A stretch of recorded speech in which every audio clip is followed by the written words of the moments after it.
विद्यार्थी भाइ बहिनीहरू, तपाईहरू सबै आरामै हुनुहुन्छ?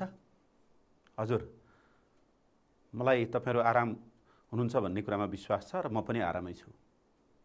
आज चाहिँ हामी कक्षा 6 को सामाजिक अध्ययन तथा मानव मूल्य शिक्षा विषय अन्तर्गत एकाइ 6 मा रहेको नेपालका आर्थिक क्रियाकलापहरू शीर्षक अन्तर्गत पाठ 1 को पहिलो पाठको हाम्रो आर्थिक क्रियाकलाप, यसको परिचय र महत्त्व पाठ शीर्षकमा केन्द्रित रहेर आजको कक्षा हामी सञ्चालन गर्छौं। भाइ बहिनीहरू, आफूलाई चाहिने सम्पूर्ण सामग्रीहरू आफ्नो साथमा राखेर कक्षाका लागि तयार हुनुहोस् है त। सबैभन्दा पहिला हामीले यो पाठ सुरु गर्नुभन्दा पहिला भाइ बहिनीहरूले योभन्दा अघिल्लो कक्षामा अघिल्लो एकाइ 5 मा रहेको हाम्रो विगत भन्ने पाठको नेपालको एकीकरण अभियान, विभिन्न व्यक्तिहरूले एकीकरण अभियानमा गरेको योगदान, सहभागिता, नेपालको ऐतिहासिक विकासक्रम अन्तर्गत विभिन्न चरणमा नेपालमा के कस्तो भएको थियो भन्ने कुराको अध्ययन गर्नुभयो र मिथिला सभ्यता भनेर अन्तिम पाठको रूपमा एकाइ 5 अन्तर्गतको अन्तिम पाठ चाहिँ मिथिला सभ्यता भनेर भाइ बहिनीहरूले पढ्नुभयो। यसै क्रममा समाजलाई अगाडि बढ्नका लागि, समाजलाई विकसित हुनका लागि त्यो समाजको अरू क्षेत्रको विकास भए जस्तै आर्थिक क्षेत्रको पनि विकास हुनु पर्दो रहेछ, अनि मात्रै समाज विकसित हुँदै जाँदो रहेछ भन्ने कुरा त्यस एकाइबाट पनि भाइ बहिनीहरूले पत्ता लगाइसक्नु भएको छ।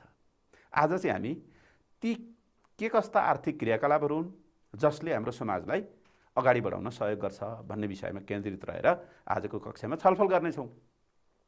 अब हामीले आर्थिक क्रियाकलाप त भन्यौँ, तर आर्थिक क्रियाकलाप भनेको चाहिँ के रहेछ त? आर्थिक भनेको के रहेछ, क्रियाकलाप भनेको के रहेछ? भाइ बहिनीहरूले अनुमान गर्दै गर्नुहोस्। ल भन्नुहोस् त, आर्थिक भन्ने शब्द अर्थसँग सम्बन्धित रहेको छ भनेर मैले भने भाइ बहिनीहरूले अर्थ भनेको चाहिँ के भन्नुहुन्छ? ल भाइ बहिनीहरूले विचार गर्दै गर्नुहोस्। म त्यो अर्थ भनेको के रहेछ भन्ने कुरा पनि भाइ बहिनीहरूलाई देखाउँछु है त। तर त्योभन्दा पहिला चाहिँ हामीले आर्थिक क्रियाकलापसँग सम्बन्धित केही चित्रहरू हेरौँ र भाइ बहिनीहरूले आर्थिक क्रियाकलाप भनेको के रहेछ भन्ने कुराको अनुमान गर्न ती चित्रहरूले पक्कै पनि सघाउने छन् भन्ने मलाई लागेको छ। ल भाइ बहिनीहरू, यो चित्र हेर्नुहोस् त। यो चित्रमा के भइरहेको छ? भाइ बहिनीहरूले पक्कै अनुमान गर्नुभएको छ यो के को चित्र हो भनेर।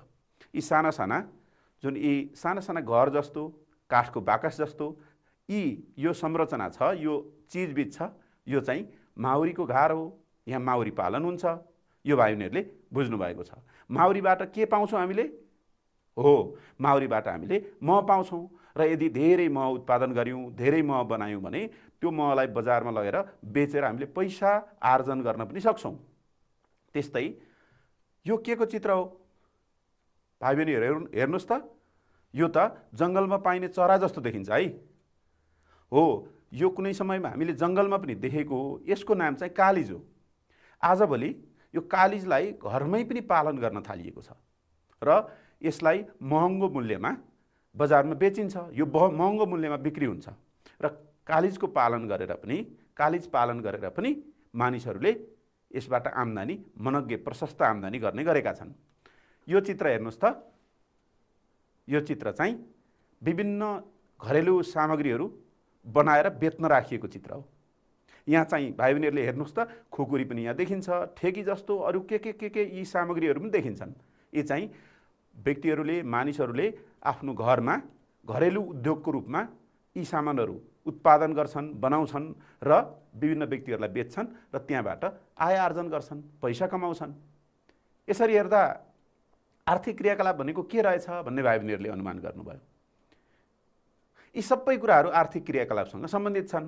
अब हामी भाइ बहिनीहरूले आर्थिक क्रियाकलाप भनेको के हो भन्ने कुरा त अनुमान गर्नुभयो, तर आर्थिक क्रियाकलापको शाब्दिक अर्थ, ती शब्दहरूको अर्थ चाहिँ के हो भन्ने कुरा अब मैले भाइ बहिनीहरूलाई देखाउँछु। भाइ बहिनीहरू अनुमान पनि गर्नुहोस् है त।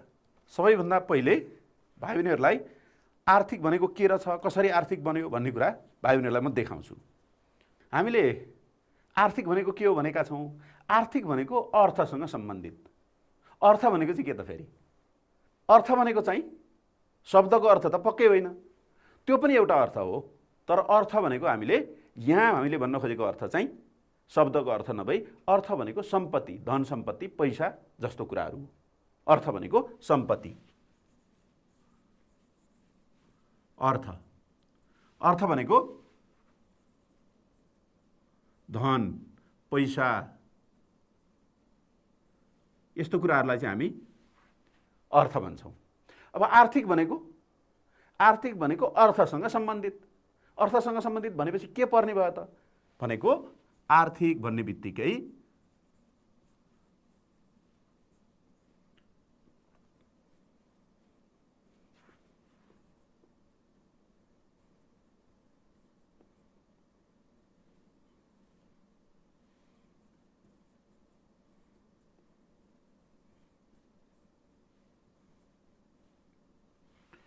आर्थिक भनेको चाहिँ धन पैसासँग सम्बन्धित कुनै पनि विषयवस्तु रहेछ।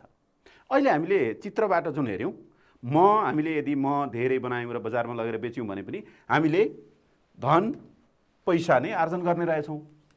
त्यो धन पैसा आर्जन गर्ने काम चाहिँ आर्थिक रहेछ र त्यो धन पैसा आर्जन गर्ने जुन हामीले काम गर्छौँ, क्रियाकलाप गर्छौँ, हामीले त्यसलाई चाहिँ आर्थिक क्रियाकलाप भन्छौँ। अब हेर्नुहोस् है त, मैले यहाँ भाइ बहिनीहरूलाई आर्थिक क्रियाकलाप भनेको के रहेछ भनेर देखाउँछु।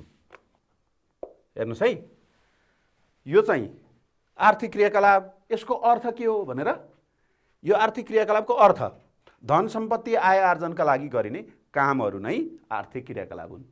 अब हामीले आर्थिक क्रियाकलाप भनेको के बुझ्नु पर्यो भन्दा धन सम्पत्ति अथवा धन पैसा कमाउनका लागि अथवा आर्जन गर्नका लागि गरिने जुनसुकै क्रियाकलापहरू हुन्छन् ती चाहिँ आर्थिक क्रियाकलापहरू हुन्। हामीले अहिले चित्रमा हेरेको पनि धन पैसा आम्दानी गर्नका लागि गरिएका क्रियाकलापहरू हुन्। हामीले भाइ बहिनीहरूलाई अहिले हामीले हेर्दै गरेको कुरामा आर्थिक क्रियाकलाप भनेको के हो भन्ने कुरा भाइ बहिनीहरूले बुझ्नुभयो। अब यस पाठमा चाहिँ हामी यस्तै विषयवस्तुहरूको चर्चा गर्नेछौँ। यसमा हामी आर्थिक क्रियाकलाप भनेको के हो भन्ने कुरा भाइ बहिनीहरूले बुझिसक्नुभयो। यो हामीले छलफल गर्ने एउटा विषयवस्तु हो भने नेपालमा यस्ता आर्थिक क्रियाकलाप हुने क्षेत्रहरू चाहिँ के छन् त, मुख्य क्षेत्रहरू के हुन्, ती क्षेत्रहरू पनि हामीले हेर्नेछौँ। भाइ बहिनीहरूको गाउँमा, भाइ बहिनीहरूको बसेको ठाउँमा, भाइ बहिनीहरू सहरमा गाउँमा जहाँ हुनुहुन्छ त्यहाँ बसेको ठाउँमा पनि यस्ता खालका विभिन्न आर्थिक गतिविधिहरू, आर्थिक क्रियाकलापहरू हुन्छन्। ती आर्थिक गतिविधि क्रियाकलापको विषयमा पनि हामी कुरा गर्नेछौँ। अनि आर्थिक क्रियाकलापको महत्त्व चाहिँ के छ? हामीले यस्ता विभिन्न आर्थिक क्रियाकलापहरूमा हामी संलग्न हुन्छौँ, सहभागी हुन्छौँ, आर्थिक क्रियाकलाप गर्छौँ, आर्थिक आम्दानी हुने कामहरू गर्छौँ भने यसको महत्त्व के छ, यसले फाइदा के गर्छ, त्यो त भाइ बहिनीहरूलाई अहिले अनुमान भइसकेको छ।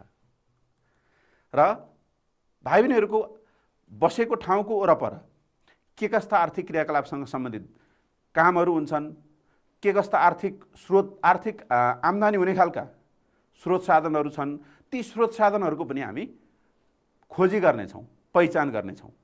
ल अब हामी आर्थिक क्रियाकलापको अर्थको कुरा गरौँ। आर्थिक क्रियाकलापको अर्थको कुरा गर्दा भाइ बहिनीहरूलाई फेरि मैले सम्झाएँ, आर्थिक क्रियाकलाप भनेको धन सम्पत्ति आय आर्जन गर्नका लागि गरिने कुनै पनि क्रियाकलाप आर्थिक क्रियाकलाप हो भने अब यस्तो क्रियाकलाप गर्ने क्षेत्रहरू, आर्थिक आय आर्जन गर्ने क्षेत्रहरू के छन् होला त हाम्रो वरिपरि? यस्ता मुख्य केही क्षेत्रहरूको मैले चार्ट बनाएर ल्याएको छु। भाइ बहिनीहरूलाई त्यो चार्ट देखाउँछु अनि हामी त्यसमा आधारित रहेर छलफल गरौँला है त। ल यहाँ भाइ बहिनीहरू हेर्नुहोस् त, नेपालमा आर्थिक क्रियाकलापका मुख्य क्षेत्रहरू भनेर यहाँ लेखिएको छ। नेपालमा आय आर्जन हुनका लागि, आय आर्जन गर्नका लागि, धन पैसा सम्पत्ति कमाउनका लागि के कस्ता क्रियाकलापहरू हुँदा रहेछन् भन्ने कुरा, ती क्षेत्रहरू चाहिँ हामीले यहाँ यो चार्टमा देख्न सक्छौँ। यहाँ कृषि भनेर माथि लेखिएको छ। कृषि भनेको के हो भन्ने भाइ बहिनीहरूलाई थाहा छ। त्यस्तै सेवा भनेको छ। सेवा भनेको हामीले कस्तो कस्तो कुरालाई, कस्तो कस्तो आर्थिक क्रियाकलापलाई चाहिँ हामी सेवा भन्छौँ भन्ने कुरा पनि हामी अहिले हेर्छौँ। त्यस्तै उद्योग, अघि हामीले खुकुरीको कुरा गरेका थियौँ, त्यस्तै काठको सामानहरू त्यो पनि उत्पादन गरेर बिक्री वितरणको लागि राखिएको भनेर हामीले देखेका थियौँ। त्यस्तो कामहरूदेखि लिएर ठुल्ठुला उद्योग कल कारखानाहरूले ती सञ्चालन गरेर आय आर्जनका कामहरू गर्ने कुरा पनि उद्योग अन्तर्गत पर्छ। त्यस्तै व्यापार, मानिसले मुनाफा कमाउने, नाफा कमाउनका लागि कुनै पनि सामानको, कुनै पनि वस्तुको, कुनै पनि सेवाको बिक्री वितरण गर्छ भने त्यो चाहिँ व्यापार भन्ने ठहर्छ। उसले किन्छ पनि बेच्छ पनि। अनि पर्यटन भनेको भाइ बहिनीहरूले सुन्नुभएकै शब्द हो। पर्यटन भनेको घुमफिर गर्नु, नयाँ नयाँ ठाउँमा घुम्ने कुरा। यो चाहिँ हामीले नयाँ ठाउँमा घुम्दा त्यहाँ नयाँ ठाउँमा बस्छौँ, नयाँ ठाउँका सामग्रीहरू, उत्पादन भएका सामग्रीहरू प्रयोग गर्छौँ। ती सामानहरू प्रयोग गरे बापत हामीले केही पैसा खर्च गर्छौँ। त्यो हामीले बाहिरबाट गएर कुनै ठाउँमा पैसा खर्च गऱ्यौँ भने हामीले गरेको जुन खर्च गरेको पैसा छ त्यो ठाउँका मानिसहरूका लागि आम्दानी हुन्छ। यसरी आर्थिक क्रियाकलाप त्यहाँ पनि हुन्छ र व्यक्तिहरूले आर्थिक लाभ हुने, फाइदा हुने क्रियाकलाप पर्यटनलाई पनि बनाएका छन्। हामीले कृषिलाई आर्थिक क्रियाकलापको एउटा क्षेत्र बनेका छौँ। यो नेपालको सन्दर्भमा महत्त्वपूर्ण आर्थिक क्रियाकलापको क्षेत्र हो। नेपाललाई कृषि प्रधान देश भनिन्छ। कृषि प्रधान भनेको यहाँको मुख्य आर्थिक क्रियाकलाप चाहिँ कृषिमै निर्भर रहेको छ, कृषिमै आधारित छ। यहाँका धेरै मानिसहरूले कृषिबाटै आफ्नो आय आर्जन गरेका छन्। यहाँ चित्रहरू, केही चित्रहरू छन्, हेर्नुहोस् त भाइ बहिनीहरू। यो पहिलो चित्रमा गाई पालन गरिएको चित्र छ। गाई पालन, यति धेरै गाईहरू पालन गरेर गाईबाट जुन गाईले दुध दिन्छ, गाईबाट प्राप्त गरेको दुध, गाईबाट पाएको दुधलाई हामीले बजारसम्म बेचेर दुधबाट पनि आम्दानी गर्न सक्छौँ। त्यो दुधलाई अन्य दही बनाउने अथवा घिउ बनाउने अथवा चिज बनाउने अथवा त्यस्तै पनिर बनाउने अरू दुग्ध पदार्थहरू भनिन्छ त्यस्तोलाई। त्यो दुग्ध पदार्थ बनाएर पनि त्यसको बिक्री वितरणबाट हामीले आम्दानी गर्न सक्छौँ। यो चाहिँ कृषिसँग सम्बन्धित पशुपालन व्यवसाय हो।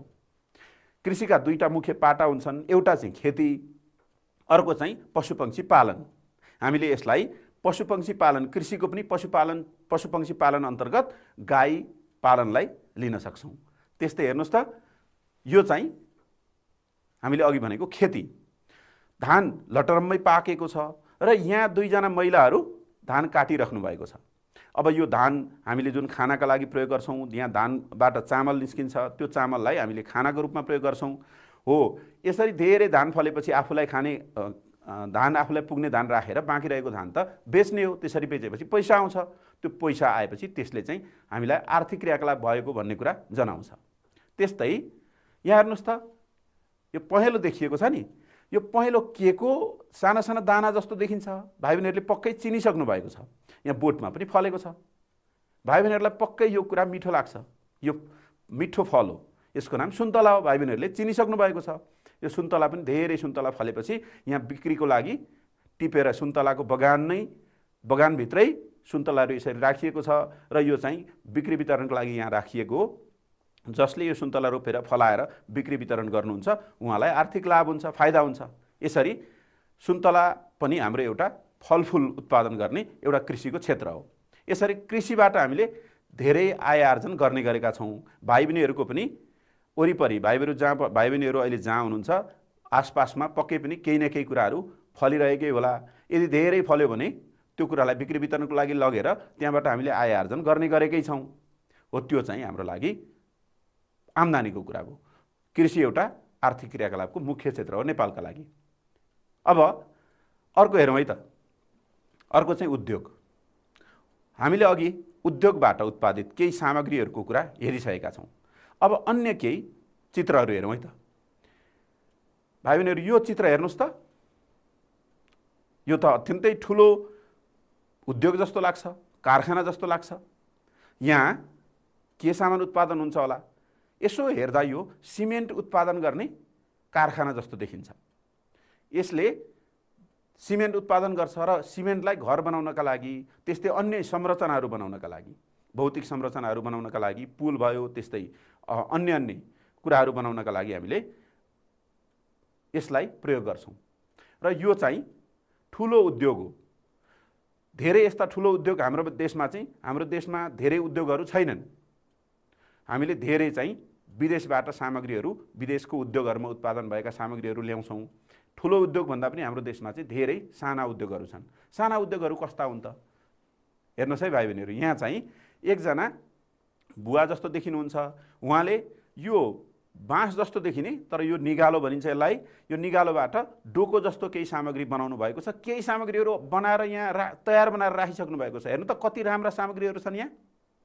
यो चाहिँ डाली जस्तो यस्तो बोक्ने जस्तो देखिन्छ, त्यस्तै यो बस्ने मुढा हो त्यस्तै केही देखिन्छ। यी धेरै सामग्रीहरू बनाउनु भएको छ। भाइ बहिनीहरूलाई पनि यी सामग्रीहरू किनौँ लाग्यो होला है। यो सामग्री त्यत्तिकै पाइन्छ, पक्कै पनि यसको मूल्य तिर्नुपर्छ र उहाँ जसले बनाउनु भएको छ त्यो सामग्री उहाँलाई हामीले उहाँबाट किने बापत हामीले पैसा तिर्नुपर्छ र यो चाहिँ उहाँ जसले यो बनाउनुहुन्छ उहाँको चाहिँ आम्दानी हो। यसरी हेर्दा यस्ता सानातिना उद्योगहरू, यसलाई हामी घरेलु उद्योग भन्छौँ। घरमै हामीले केही उत्पादन गर्ने कुरा चाहिँ यदि हाम्रै घरमा सानो ठाउँमा गर्न सक्छौँ भने त्यो चाहिँ घरेलु उद्योग हो। त्यो घरेलु उद्योगबाट पनि हामीले सामानहरू उत्पादन गरेर बिक्री वितरण गर्छौँ र आय आर्जन गर्न सक्छौँ। यो पनि आर्थिक क्रियाकलापको एउटा क्षेत्र हो र यो पनि एउटा सानो प्रकारको उद्योग नै हो। अब यो हेर्नुहोस् त, यो त बारीमा के फले जस्तो देखिन्छ है, तर यो फलेको होइन नि भाइ बहिनीहरू। यो चाहिँ कागज उत्पादन गरेको घरेलु कागज, यसलाई हामीले नेपाली कागज पनि भन्छौँ। जुन नेपाली कागज चाहिँ निकै प्रसिद्ध छ विदेशमा पनि। यो नेपाली कागज चाहिँ विदेशका मानिसहरूले पनि नेपालमा उत्पादन भएको कागजको माग गर्छन् र नेपालबाट यो विदेश निकासी हुन्छ। हामीले विदेशमा यसलाई लगेर विदेशी मुद्रा पनि कमाउँछौँ। विदेशका मान्छेहरूले यो किनेर पैसा तिर्छन्। यसरी हाम्रो देशमा यो घरमै उत्पादन गरिने यो पनि घरेलु उद्योगको एउटा उदाहरण हो, सानो उद्योगको एउटा उदाहरण हो। यसरी पनि हाम्रो देशमा आर्थिक फाइदा हुने, पैसा कमाउने काम भइरहेको छ। यसरी हेर्दा उद्योग हाम्रो देशमा चाहिँ ठुलाभन्दा साना उद्योगहरू बढी छन् र यसरी पनि हामीले आम्दानी चाहिँ गरिरहेका छौँ। उद्योग पनि आर्थिक क्रियाकलापको एउटा अर्को महत्त्वपूर्ण क्षेत्र हो नेपालका लागि। अब हेर्नुहोस् है भाइ बहिनीहरू, सेवा भनेको हामीले अरूका लागि केही काम गरिदिने कुरा। भाइ बहिनीहरू उपचार गर्न डाक्टरकोमा जानुहुन्छ, डाक्टरले भाइ बहिनीहरूको उपचार गरिदिनुहुन्छ, अनि उपचार गरिदिए बापत भाइ बहिनीहरूले डाक्टरलाई केही शुल्क तिर्नुहुन्छ, फी तिर्नुहुन्छ। त्यो चाहिँ हामीले सेवा किनेको हो। डाक्टरले हामीलाई सेवा बेच्नुभयो, हामीले त्यो केही पैसा तिरेर त्यो सेवा किन्यौँ। त्यसै गरी हामीले अन्य यस्तै सेवा लिन्छौँ अन्य व्यक्तिहरूबाट पनि। हाम्रो घरको बिजुली बिग्रियो, त्यो बिजुली बनाउनका लागि त्यो बनाउन जान्ने मान्छेलाई, मेकानिकलाई हामीले बोलाउनु पर्ने भयो भने उहाँले आएर हाम्रो घरको बिजुली बनाइदिनुहुन्छ अनि हामीले उहाँलाई त्यो बिजुली बनाइदिए बापत केही रकम दिन्छौँ। उहाँले हाम्रो बिजुली बिग्रिएको बिजुली बनाइदिएर उहाँले सेवा दिनुभयो, हामीले उहाँको सेवा किन्यौँ। सेवा पनि अर्को एउटा क्षेत्र हो। योसँग सम्बन्धित केही चित्रहरू छन्, हेर्नुहोस् है त भाइ बहिनीहरूले यो चिन्नुपर्छ। यो के को चित्र हो? यो एउटा शिक्षकले पढाउँदै गर्नुभएको चित्र जस्तो देखिन्छ है। शिक्षकले यसरी पढाउँदै गर्दा शिक्षकलाई त्यो पढाए बापत केही तलब प्राप्त हुन्छ, तलब पाउनुहुन्छ। त्यो चाहिँ शिक्षकले सेवा दिनुहुन्छ। पढाउनु भनेको सेवा हो भने सेवा गरे बापत शिक्षकले तलबको रूपमा केही रकम पाउनुहुन्छ, त्यो चाहिँ आम्दानी हो। सेवा पनि एउटा आर्थिक क्रियाकलापको क्षेत्र रहेछ। त्यस्तै अर्को क्षेत्र हेर्नुहोस् त, यो भाइ बहिनीहरूले देख्नु भएको छ, यो चाहिँ हवाईजहाजको चित्र हो। हवाईजहाजको भित्रपट्टि जहाँ पाइलटहरूले बसेर हवाईजहाज उडाउनुहुन्छ, यहाँ हेर्नुहोस् त बाहिरपट्टि पर कुहिरो जस्तो, बादल जस्तो, हिमाल जस्तो देखिरहेको छ नि, यो उड्दै गरेको हवाईजहाजको चित्र हो। यसरी पाइलटहरू बसेर यो हवाईजहाजलाई उडाइराख्नु भएको छ। उहाँले यो हवाईजहाज उडाएर धेरै यात्रुहरूलाई, यात्रा गर्ने मानिसहरूलाई एक ठाउँबाट अर्को ठाउँमा पुर्याउनुहुन्छ। एक ठाउँबाट अर्को ठाउँ पुर्याए बापत यात्रुहरूले त्यसको पैसा तिर्नुहुन्छ। यात्रुहरूले पैसा तिर्नुहुन्छ र उहाँहरूले यात्रुहरूलाई एक ठाउँबाट अर्को ठाउँमा हवाईजहाज उडाएर पुर्याए बापत पाइलटहरूले पनि केही पैसा पाउनुहुन्छ। त्यो चाहिँ उहाँहरूको आम्दानी हो। यसरी हेर्दा शिक्षकले पनि सेवा प्रदान गर्नुहुँदो रहेछ, त्यस्तै पाइलटले पनि सेवा प्रदान गर्नुहुँदो रहेछ। अनि यो चाहिँ के रहेछ, यहाँ एकजना कर्मचारी बसिराख्नु भएको छ, कर्मचारी जस्तो देखिनुहुन्छ र उहाँलाई अर्को एकजना यहाँ अङ्कलले काका जस्तो देखिनुहुन्छ, उहाँले चाहिँ चिया ल्याएर दिनुभएको छ।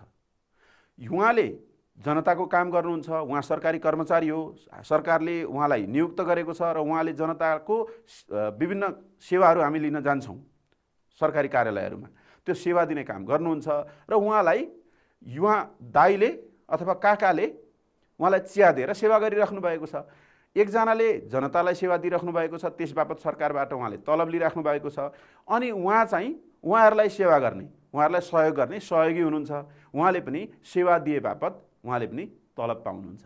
यो पनि सेवाकै कुरा भयो भने अर्को हेर्नुहोस् त, यहाँ के भइरहेको छ, यहाँ चाहिँ आँखाको उपचार भइरहेको छ, आँखाको जाँच भइरहेको छ। उहाँ जाँच गर्ने नेपालको ठुलो डाक्टर हुनुहुन्छ, सन्दुक रोहित हो उहाँको नाम, डाक्टर सन्दुक रोहित। उहाँले यहाँ एकजना आमाको आँखा जाँच गर्दै हुनुहुन्छ। उहाँले आँखा जाँच गर्ने चाहिँ सेवा हो, आँखाको उपचार गरिदिने कुरा सेवा हो। यो सेवा गरे बापत पनि आर्थिक आम्दानी हुन्छ। यसरी हेर्दा शिक्षण गर्ने शिक्षकले, हवाईजहाज उडाउने पाइलटले, त्यस्तै सेवा दिने सार्वजनिक सेवा भन्छौँ हामी यसलाई, सरकारले नियुक्त गरेका कर्मचारीहरूले जनताका लागि दिने सेवा दिने कुरा, त्यस्तै आँखा उपचार गर्ने कुरा, यी सबै सेवाका क्षेत्रहरू हुन्। यीभन्दा अन्य क्षेत्रहरू पनि छन्। हामीले घर, अघि मैले भने कोही व्यक्तिले बिजुली बनाइदिनुहुन्छ, त्यो पनि सेवा हो। त्यस्तै हाम्रो घरको धारा बिग्रियो भने धारा बनाइदिनुहुन्छ, त्यो पनि सेवा हो। त्यस्तै हाम्रो घरको आफ्नो परिवारको कुनै सामान एक ठाउँबाट अर्को ठाउँमा लग्नु छ भने त्यो बोकेर लगिदिने कोही श्रमिक हुनुहुन्छ भने त्यो पनि सेवा हो। यसरी सेवा पनि अर्को आर्थिक क्रियाकलापको क्षेत्र हो। अब जाउँ व्यापारमा। हामीले अघि उद्योगले विभिन्न सामग्रीहरू उत्पादन गर्छ भनेर भनेका थियौँ। ती उद्योगले उत्पादन गर्ने सामानहरू बिक्री वितरणका लागि हो। उद्योगले उत्पादन गर्छ अनि व्यापारीले त्यो सामानलाई एक व्यक्तिबाट एक ठाउँबाट अर्को ठाउँमा लगेर बिक्री वितरण गर्छ। व्यापारीले पनि उद्योगबाट किन्छ अनि त्यो सामान लगेर बेच्छ नाफा खाएर। त्यो सामान किन्ने र बेच्ने, नाफा कमाउने उद्देश्यले सामानको बिक्री वितरण गर्ने, किनेर बिक्री वितरण गर्ने कुरा नै व्यापार हो। भाइ बहिनीहरूले पनि धेरै सामानहरू किन्नु भएको छ। भाइ बहिनीले खान मन लाग्ने कुरा, डट पेन, कपी, त्यस्तै कपडा, झोला, जुत्ता किन्नुहुन्छ नि। त्यो जुत्ता किन्न जहाँ जानुहुन्छ त्यो जुत्ता बेच्ने मान्छे, कपडा बेच्ने मान्छे, झोला बेच्ने मान्छे चाहिँ व्यापारी हुनुहुन्छ। उहाँले त्यो जुत्ताको, झोलाको, कपीको, भाइ बहिनीहरूले किन्ने ज्योमेट्री बक्सको व्यापार गर्नुभएको छ। यसरी बिक्री वितरण गर्ने कुरा चाहिँ व्यापार हो। व्यापार गर्दा नाफा राखेर व्यापार गरिन्छ, सामान बेच्दा नाफा राखेर व्यापार गरिन्छ, सामान बेचिन्छ। यसरी नाफा हुने कुरा चाहिँ आर्थिक आम्दानी हो। हेर्नुहोस् है भाइ बहिनीहरू, मैले यो अघिकै चित्र हामीले हेरौँ, यो सामग्री जुन उत्पादन हुन्छ, यो उत्पादन भएर उहाँले त उत्पादन गर्नुहुन्छ, अर्को कोही मानिसले लगेर यो सामानलाई अर्को ठाउँमा लगेर नाफा खाएर बेच्नुहुन्छ भने उहाँलाई पनि फाइदा भयो। एउटा उहाँलाई फाइदा लिनुभयो, यो सामान बेचेर सामान बनाउनु भयो, अनि एउटा व्यक्तिलाई बेच्नुभयो, त्यो व्यक्तिले फेरि केही नाफा खाएर अर्को व्यक्तिलाई बेच्नुहुन्छ। यसरी यहाँ पनि आर्थिक क्रियाकलाप भइरहेको हुन्छ। हेर्नुहोस् त, यहाँ के देख्नुहुन्छ, यहाँ धेरै ट्रकहरू छन्, गाडीहरू छन्। यी गाडीहरू चाहिँ सामानहरू एक देशबाट अर्को देशमा लानका लागि सिमानामा रोकिएका गाडीहरू हुन्। यसरी व्यापार एक देशभित्र मात्रै हुँदैन, एउटा देशबाट अर्को देशमा पनि सामानहरूको बिक्री वितरण हुन्छ। हामीले प्रयोग गरेका सामानहरू पनि सबै हाम्रै देशमा उत्पादन भएका छैनन्। कतिपय सामानहरू हाम्रै देशको अर्को ठाउँबाट आएका छन्, कतिपय सामानहरू हाम्रै घर परिवारले उत्पादन गरेका छन्, हाम्रै खेतबारीमा उत्पादन भएका छन्, कतिपय चाहिँ हामीले देशभन्दा बाहिरबाट पनि लिएर आउँछौँ, अथवा हाम्रो देशमा उत्पादन भएका सामग्रीहरू पनि कति विदेशमा जान्छन्। अघि मैले नेपाली कागज नेपालमा उत्पादन हुन्छ र त्यो चाहिँ विदेशमा त्यसको माग छ भनेको थिएँ नि। नेपालबाट पनि सामानहरू बाहिर जाने रहेछन्। यसरी एक ठाउँबाट अर्को ठाउँमा सामान लाने र त्यसको किनबेच गर्ने कुरा चाहिँ व्यापार हो है त भाइ बहिनीहरू। यो चाहिँ अन्तर्राष्ट्रिय व्यापार भन्छौँ हामी, एक देशबाट अर्को देशमा हुने व्यापारलाई हो। यो व्यापार, यो चाहिँ अन्तर्राष्ट्रिय व्यापारको नमुना चित्र हो। अब यो हेर्नुहोस् त भाइ बहिनीहरू, भाइ बहिनीहरूले सहरमा त यस्तो कम देखिन्छ, तर गाउँमा चाहिँ हाट बजार भाइ बहिनीहरूले थाहा पाउनु भएको छ। कुनै खास दिनमा, तोकिएको दिनमा एउटा निश्चित ठाउँमा हाट बजार लाग्छ। त्यहाँ धेरै सामानहरूको बिक्री वितरण र किनबेच हुन्छ भनौँ न। बेच्ने मान्छेहरूले त्यहाँ हाट बजारमा सामानहरू बेच्न ल्याउनुहुन्छ र किन्ने व्यक्तिहरूले त्यो सामान किन्नुहुन्छ। बेच्ने व्यक्ति र किन्ने व्यक्तिको भेट हुने ठाउँ चाहिँ हाट बजार हो। सहर बजारमा त सबैतिर बजार हुन्छ। त्यो बजारमा गएर बेच्ने व्यक्तिले आफ्नो पसलमा सामान बेच्न राख्नुहुन्छ र किन्ने व्यक्तिहरू विभिन्न ठाउँबाट त्यो पसलमा गएर सामान किन्नुहुन्छ। यसरी सामान किन्ने बेच्ने काम जुन छ यसलाई हामी व्यापार भन्छौँ। व्यापारबाट पनि आम्दानी हुन्छ र त्यो आम्दानी हुने कुरालाई हामी आर्थिक क्रियाकलाप भन्छौँ। अर्को छ पर्यटन। पर्यटन भनेको भाइ बहिनीहरूले बुझिसक्नु भएको छ, अघि हामीले सुरुमै भनेका छौँ, त्यो चाहिँ घुमफिर गर्ने कुरा हो। एक ठाउँबाट अर्को ठाउँमा नयाँ नयाँ ठाउँ घुम्ने कुरा। यहाँ योसँग सम्बन्धित केही चित्रहरू छन्, हेर्नुहोस् है त भाइ बहिनीहरू। यो कति राम्रो ठाउँ छ है। एउटा ताल जस्तो छ, तालमा माथि हिमालको छाया तालमा देखिएको छ। यस्तो ठाउँ घुम्न त पक्कै भाइ बहिनीहरूलाई नि रमाइलो लाग्छ होला। कति भाइ बहिनीहरू यस्तै ठाउँ, भाइ बहिनीहरूको आफ्नो ठाउँ पनि यस्तो छ होला। यस्तो ठाउँमा बाहिरबाट मान्छेहरू घुम्नका लागि त रमाइलो मानेर जानुहुन्छ। यसरी घुम्न जाँदा त्यहाँ भएका सामानहरू प्रयोग गर्नुहुन्छ, किन्नुहुन्छ र किनेर त्यहाँका व्यक्तिहरूलाई बाहिरका मानिसहरूले आएर किनिदिँदाखेरि फाइदा हुन्छ। यो चाहिँ त्यहाँको व्यक्तिहरूको लागि आम्दानीको स्रोत भयो। हेर्नुहोस् त, यहाँ कति रमाइलो गरिराख्नु भएको छ। यहाँ सब हातमा मोबाइल क्यामेरा बोक्नु भएको छ र यो हिमालको नजिकै पुगे जस्तो देखिन्छ र उहाँहरू यो हिमालमा रमाइलोसँग हेरिराख्नु भएको छ। यो पनि एउटा घुमफिरकै कुरा हो र यो पनि पर्यटन हो। त्यस्तै यो चाहिँ नदीमा डुङ्गा जस्तो छ नि, यो डुङ्गा ख्याइराख्नु भएको छ। यो पनि बाहिरबाट घुम्न रमाइलोको लागि यसरी डुङ्गा ख्याएर नदीमा खेलिन्छ। र यसरी व्यक्तिहरू एक ठाउँबाट अर्को ठाउँमा जाने र त्यहाँ चाहिँ पैसा खर्च गर्ने कुराले त्यो स्थानको जहाँ घुम्न जाइन्छ त्यो ठाउँमा आर्थिक फाइदा हुन्छ, पैसाको कमाइ हुन्छ। यो हेर्नुहोस् त, यो के को चित्र हो? यो बन्जी जम्पिङ भन्छन् यसलाई। शरीरलाई विशेष प्रकारको डोरीले बाँधेर अनि त्यो हावामा हाम फाल्ने कुरा चाहिँ बन्जी जम्पिङ हुँदो रहेछ। भाइ बहिनीहरूले यो कुरा पक्कै पनि टेलिभिजनमा अथवा अरूतिर जहाँ जहाँ देख्नु भएको छ। यसरी जाने कुरालाई यसरी यो चाहिँ एक प्रकारको साहसिक खेल हो। यो खेललाई पनि हामीले पर्यटनकै एउटा पक्षको रूपमा मान्छौँ। यसरी पर्यटनले पनि आर्थिक क्रियाकलापलाई जोडेको छ। अब भाइ बहिनीहरूले अहिलेसम्म हामीले हेरेका कुराहरू सम्झिनु पर्ने भयो। आर्थिक क्रियाकलाप भनेको के हो भनेर भाइ बहिनीहरूले सम्झिनुहुन्छ? ल सम्झिनुहोस् त, आर्थिक क्रियाकलाप भनेको के हो? भाइ बहिनीहरूले पक्कै सम्झिनु भएको छ। आर्थिक क्रियाकलाप भनेको धन सम्पत्ति आय आर्जनका लागि गरिने कार्यहरूलाई नै हामी आर्थिक क्रियाकलाप भन्छौँ। त्यस्तै नेपालमा आर्थिक क्रियाकलापका मुख्य क्षेत्रहरू के हुन् त? हामीले अघि नै भनिसक्यौँ, कृषि हो। त्यस्तै भाइ बहिनीहरूले यहाँ देख्दै हुनुहुन्छ, कृषि हो, त्यस्तै उद्योग हो, सेवा हो, अनि व्यापार हो, अनि अन्तिममा हामीले हेरेका छौँ पर्यटन पनि हो। अब हामीले भाइ बहिनीहरूको पाठ्यपुस्तकमा एउटा दिनेश चेपाङ भन्ने एकजना व्यक्तिको कथा दिएको छ। त्यो कथा भाइ बहिनीहरूले पक्कै पनि हेर्नुभएको छ, हेर्नुभएको छैन भने पनि अब हेर्नुहुन्छ र त्यही कथामा भाइ बहिनीहरूलाई सुनाउँछु। आर्थिक क्रियाकलापबाट मानिसहरू कसरी सफल हुँदैछन् भन्ने कुरा यो कथाले बताउँछ। हेर्नुहोस् है त, दिनेश चेपाङले महको व्यापार गरेर, पहिले उनको आर्थिक अवस्था एकदमै कमजोर थियो। जब उनले महको व्यापार गर्न थाले, उनी गाडी देख्दा डराउने मान्छे, अहिले उनी आफै गाडीको मालिक भएका छन्। यो कथा चाहिँ कसरी आर्थिक क्रियाकलापले मानिसको जीवनमा परिवर्तन ल्याउन सक्छ भन्ने कुरा यो कथाले बताएको छ। दिनेश चेपाङले यसरी मह सङ्कलन गरे, मह लगाए, मौरीको घारबाट मह निकाले र यसरी मह निकालेर यो महलाई बजारमा लगेर बेचे अनि उनी सफल बने। दिनेश चेपाङले महको व्यापार गरेर म मोटरको मालिक बन्छु भनेर कहिले पनि सोचेका थिएनन्। तर आजभोलि उनी 15 देखि 20 टन मह बिक्री गरिरहेका छन्। दिनेशले पहिलो पटक 2064 सालमा जम्मा 1000 रुपियाँ लगानी गरेर मह सङ्कलन गर्ने, अरूले मह उत्पादन गर्नुहुन्छ, त्यो मह सङ्कलन गरेर म बेच्छु भनेर उनको त्यो व्यवसाय सुरु गरेका थिए। यो 2064 सालको कुरा हो। सुरुमा उनले चाका मह सङ्कलन गरे, तर त्यो चाका मह चाहिँ किन्ने मानिसहरूले चाका भन्दा बरु यसको झोल नै भए हुन्थ्यो, मह नै किन्न पाए हुन्थ्यो भन्ने खालको रहर गरे। त्यस पछाडि उनले त्यो चाका महलाई अब प्रशोधन गरेर कसरी तरल बनाउने, त्यसलाई कसरी झोल बनाउने भनेर त्यसलाई अब प्रशोधन गर्न पर्ने भयो। त्यसका लागि डेक्चीमा राखेर त्यसलाई अब झोल बनाउन थाले। पहिले त्यसरी डेक्चीमा राखेर झोल बनाउन धेरै मेहनत पर्थ्यो, धेरै दुःख पर्थ्यो। उनले त्यो मह बनाउनका लागि 1 किलो मह तयार गर्नका लागि पनि धेरै समय, धेरै मेहनत गर्नु पर्थ्यो। तर आज चाहिँ उनले मह प्रशोधन गर्ने मेसिनै किनेका छन्। 5 किलो मह प्रशोधन गर्न पहिले 5 दिन लाग्थ्यो भने अहिले चाहिँ त्यति मह 30 मिनटमै तयार हुन्छ।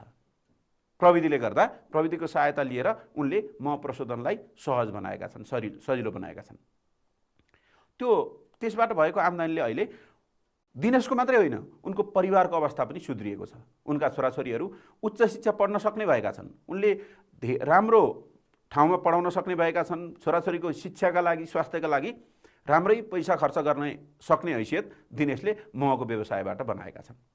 अब उनी सुरुमा जति बेला हामीले अघि मह सङ्कलन गर्थे र लगेर बेच्थे भन्यौँ, जति बेला उनी मह सङ्कलन गरेर बजारमा बेच्न लान्थे त्यति बेला उनलाई गाडी देखेपछि डर लाग्थ्यो, उनी भाग्थे गाडी देखेर। तर आज चाहिँ उनीसँग त्यसरी गाडी देखेर डराउने दिनेश आज उनी आफै गाडीको मालिक भएका छन्। उनीसँग एउटा मोटरसाइकल छ र एउटा कार पनि छ, उनको आफ्नै। यो सबै सम्भव भएको हो महको व्यापारले गर्दा।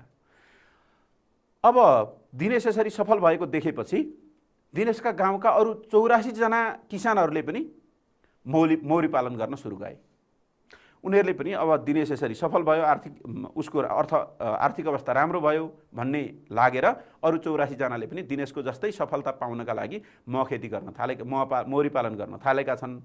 र मकवानपुरको सिगेलका अरू चेपाङ समुदायका मानिसहरूले पनि परम्परागत खेती गर्थे, परम्परागत खेतीबाट धेरै आम्दानी हुँदैन थियो। त्यो परम्परागत खेतीलाई छोडेर अहिले उनीहरू पनि मह उत्पादन गर्ने मौरी पालनमा लागेका छन् र आज उनीहरूको राम्रै अवस्था भएको छ। हिजो 2 साग आफूलाई खानका लागि पनि एकदमै गाह्रो पर्ने चेपाङ समुदाय आज राम्रो जीवनस्तर बिताएको छ। बिहान बेलुका खान, राम्रो कपडा लगाउन, छोराछोरीलाई स्कुल पढाउन पनि उनीहरूलाई गाह्रो भएको छैन। त्यसकारण हामीले आर्थिक क्रियाकलापलाई सही तरिकाले प्रयोग गऱ्यौँ र राम्रो आर्थिक क्रियाकलापमा हामी लाग्यौँ भने हामीले हाम्रो आर्थिक सामाजिक अवस्था, दुःख पाउने अवस्थाबाट हामी सुख पाउने अवस्थामा जान सक्छौँ भन्ने कुरा हामीले यो कथाबाट बुझ्न सक्छौँ।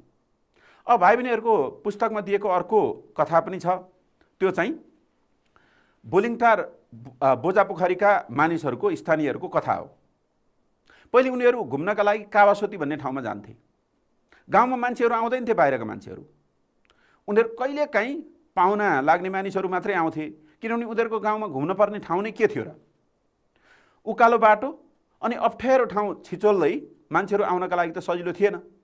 तर आजभोलि त्यो उकालो बाटो, अप्ठ्यारो ठाउँ छिचोल्दै पनि सयौँ मान्छेहरू उनीहरूको गाउँमा आइपुग्छन्। अझ उनीहरूको गाउँमा अहिले विभिन्न प्रकारका परिकारहरू, खानेकुराहरू नयाँ नयाँ तरिकाले उनीहरू बनाउन थालेका छन्। त्यहाँको प्रचलित अहिलेको एउटा परिकार रहेको छ सिस्नुको अचार। गाउँमा वरिपरि पाउने सिस्नुलाई उनीहरूले ल्याएर पहिले त्यो सिस्नु त्यतिकै फ्यालिन्थ्यो भने आज चाहिँ त्यो सिस्नुको अचार बनाउन उनीहरूले सिकेका छन्। र उनीहरूले ती पर्यटकहरू आउने, जो पर्यटकहरू घुम्न आउनुहुन्छ, त्यो पर्यटकहरूलाई घुमाउनका लागि उनीहरूले आफूले सहयोग पनि गर्ने गरेका छन्। त्यहाँबाट नजिकै हिम श्रृङ्खलाहरू देखिन्छन्, विभिन्न हिमालहरू देखिन्छन्। त्यस्तै त्यहाँ त्रिकन्या देवीको मन्दिर पनि छ। त्यो मन्दिरको दर्शन गर्नका लागि पनि उनीहरूले लिएर जान्छन् र त्यो कुरा जो पर्यटकहरू त्यहाँ घुम्न आउँछन् ती पर्यटकहरूले यस्तो यस्तो रहेछ भनेर अरूलाई पनि सुनाउँछन् र अरू मानिसहरू पनि त्यहाँ आउँदै गर्नुभएको छ। अब पर्यटकहरू घुम्न आउँदा बस्नु पनि हुन्छ, राति बेलुका खानेकुरा पनि खान पर्यो, दिउँसो खानेकुरा पनि खानु पर्यो। यस्तो अवस्थामा उनीहरूलाई सहज होस्, सजिलो होस् भनेर त्यहाँ चाहिँ गाउँलेहरूले होमस्टे पनि राखेका छन्। होमस्टे भनेको पाहुनाहरूलाई परिवारभित्रै राखेर खुवाउने, बसाउने, सुताउने व्यवस्था मिलाउने कुरा चाहिँ होमस्टे हो। उनीहरूले त्यो होमस्टेबाट भएको आम्दानीको 10% चाहिँ समूहमा जम्मा गर्छन्। उनीहरूले एउटा समूह गठन गरेका छन् र त्यो समूहमा जम्मा भएको जुन 10% रकम छ त्यो रकम चाहिँ समाजका अन्य विकास निर्माणका कामहरूमा लगाउँछन्। सरसफाइ गर्ने काम भयो, त्यस्तै पुल बाटोघाटोलाई राम्रो बनाउने कुरा भयो, यस्ता कामहरूमा उनीहरूले उपयोग गर्दै आएका छन्। यसरी हेर्दा पहिले कोही मानिस नजाने त्यो बोजापोखरी भन्ने गाउँ आज चाहिँ सयौँ मान्छे जाने ठाउँ बनेको छ। त्यो चाहिँ त्यहाँको पर्यटन विकास गरेको कारणले, त्यहाँ नयाँ नयाँ परिकारहरू बनाउन सिकेका कारणले त्यो कुरा त्यहाँ सम्भव भएको। यसरी हेर्दा पर्यटनका कारणले कुनै ठाउँको, एउटा व्यक्तिको मात्रै होइन, कुनै ठाउँकै अवस्था परिवर्तन हुन सक्छ, फेरिन सक्छ, झन् राम्रो बन्न सक्छ। त्यसकारण हामीले पनि हाम्रो ठाउँमा के सम्भावना छ, के राम्रा कुराहरू छन् भनेर त्यसको पहिचान गरेर, त्यसलाई छुट्याएर, त्यसलाई हेरेर विचार गरेर त्यस्ता ठाउँहरूलाई हामीले पर्यटकीय स्थानका रूपमा पनि विकास गर्न सक्ने रहेछौँ। यसो भयो भने हाम्रो गाउँकै, हाम्रो ठाउँकै विकास गर्न सम्भव हुने रहेछ। अब हामी आर्थिक क्रियाकलापको महत्त्व के छ भन्ने कुरालाई सरर हेरौँ है त।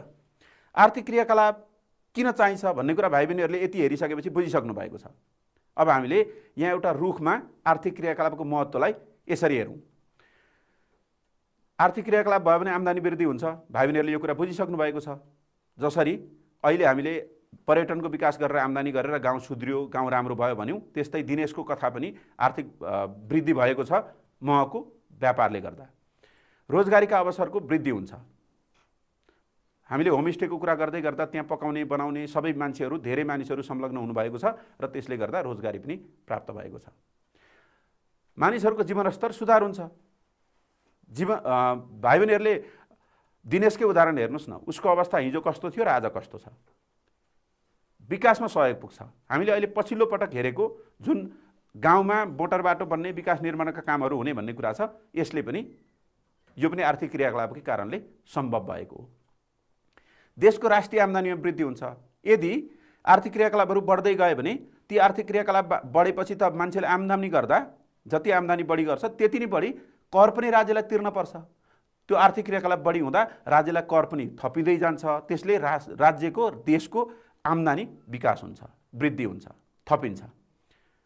स्थानीय स्रोतहरूको उपयोग, अघि हामीले भन्यौँ नि, सिस्नु त्यत्तिकै खेर गइरहेको थियो, तर आज त्यो सिस्नुलाई उपयोग गरेर पैसामा हामीले त्यसलाई परिवर्तन गऱ्यौँ, पैसा आउने स्रोतको रूपमा त्यसलाई ल्यायौँ। यस्तै अन्य चिजहरू पनि हामीले उपयोग गर्न सक्छौँ। र आधारभूत आवश्यकताहरूको परिपूर्ति, हिजो 2 छाक खाना नपुग्ने मान्छेले आज 2 छाक खाना पाएका छन्, राम्रो कपडा लाउन पाएका छन्, आवश्यक अनुसार खर्च गर्न पाएका छन्। यो कुरा पनि आर्थिक क्रियाकलापले गर्दै सम्भव भएको हो। अब अर्को चाहिँ छ परिवारको आर्थिक क्षमतामा वृद्धि।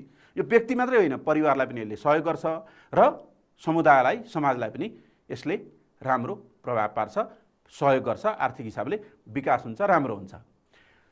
भाइ बहिनीहरूलाई अब म एउटा यो तितेपातीको कुरा, भाइ बहिनीहरूले तितेपाती कतिको चिन्नुहुन्छ?